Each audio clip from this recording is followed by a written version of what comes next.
Yan, no? So, may mga comments patungkol nga po at may kumakalat na may girlfriend po si Kuya Jomar. So, di po yan maiiwasan, no? Na magkaroon ng girlfriend itong si Kuya Jomar. Tapos, biglang napatandem siya dito sa Kalingap serye na Jomcar, which is, alam po natin na sinusuportahan po ng karamihan.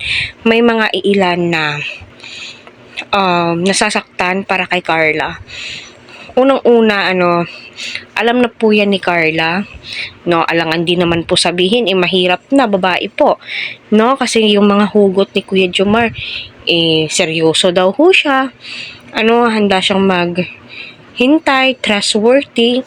Tapos, yun, may girlfriend pala. Sa part naman po sa girlfriend ni Kuya Jomar, syempre, mapapanood mo yan.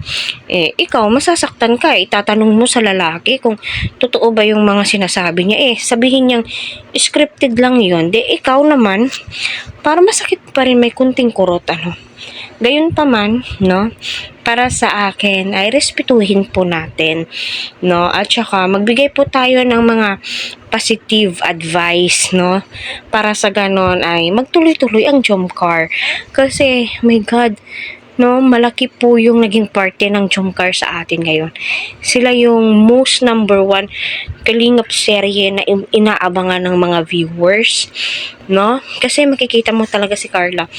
Napakasimple niyang babae, napaka-natural niya.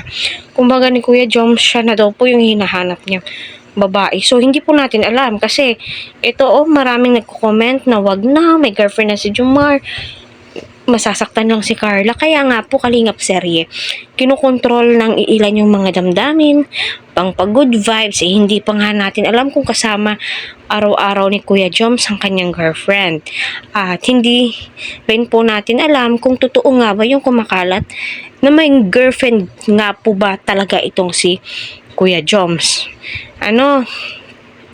So, hintayin natin na si Kalingap Rob yung magsabi. At hindi naman po hahayaan ni Kalingap Rob itong si Carla. At saka si Carla, my God, marunong po siyang magdala ng kanyang damdamin. 'Di ba? Sinabi niya nga doon, ayaw niyang masira yung pagkakaibigan po nila ni Kuya Joms. Which is nakakasaludo naman po talaga, 'di ba?